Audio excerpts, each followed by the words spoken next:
Speaker sir, मैं मंत्री साहब का ध्यान दिलाऊंगा सर।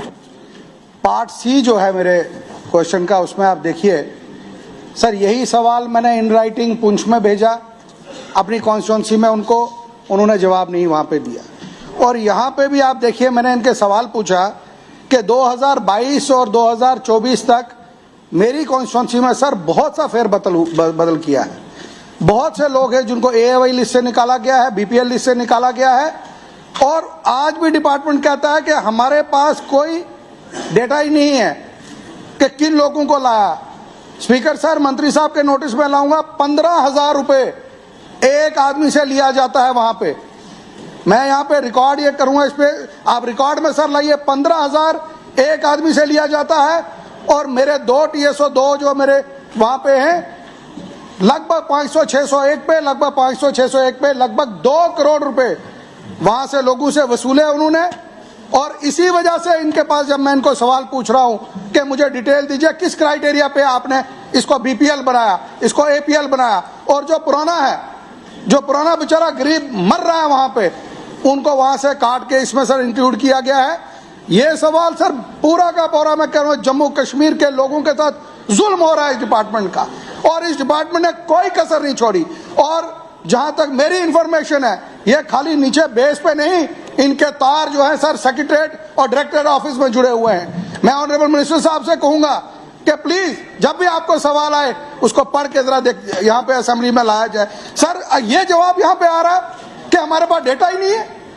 क्या मैं अपने लोगों को जवाब दूंगा? क्या हम अपने लोगों को बताएंगे? ये हालत है, गवर्नमेंट हमारी हुकूमत है। आज अगर नेशनल कॉन्फ्रेंस को लोगों ने पावर में लाया, यहाँ पे हुकूमत बनी, वो इसलिए दिया, लोग मजबूर है, लोग परेशान हैं। और इस किस्म का जवाब स्पीकर सर, मैंने 2 बार वहां पे चिट्ठी लिखी, मैंने AD को चिट्ठी लिखी, TSO को चिट्ठी लिखी। जब मैं यहाँ से जाता हूँ, मेरे घर के बाहर 500 लोग वहां खड़े हो जाते हैं, रोते हैं मेरे घर के बाहर, कहते हैं जनाब हमारे नाम लिस्टों से कटे हैं, और कोई जवाब नहीं। आज भी देखिए डिपार्टमेंट कहता है मेरे पास कोई लिस्ट हमारे पास नहीं है। मैं ऑनरेबल मिनिस्टर साहब से गुजारिश करूंगा कि खासकर अगर और कहीं कर रहा है नहीं कर रहा है, मेरी कॉन्स्टिट्यूंसी में विजिलेंस को रिकमेंड करें इस लिस्ट को, और एक जो मुलाजिम इसमें इन्वॉल्व है, मैं स्पीकर सर बताऊंगा, हजारों करोड़ों की उनकी प्रॉपर्टी है, कहां से उन्होंने वो बनाई है। मैं गुजारिश करूंगा इनसे कि इस मैटर को देखा जाए, और इस सवाल का जवाब जिस ऑफिसर ने दिया है उसके खिलाफ सख्त से सख्त कार्रवाई हो इस पे। ऑनरेबल स्पीकर सर, ये बड़ा ही एक जेन्युइन कंसर्न है और ये हर जगह है, और एक इतने गंभीर आरोप अगर लगाए, मैं इसकी वेरिफिकेशन करवाऊंगा, इसको एग्जामिन कराएंगे। अगर ये ठीक निकला, strict action will be taken. Omar Abdullah government ये सफाई करने के लिए, जो पिछला बिगड़ा हुआ निज़ाम है पिछले दशकों से, उसको सुधारने के लिए, और एक verification has already been ordered. Honourable MLA साहब ने जो DC ऑफिस पुंछ में बोला था, उसकी वेरिफिकेशन चल रही है, और जैसे ही रिपोर्ट आएगी उस पर इनको भी बिठाकर हम इनको सौंप देंगे।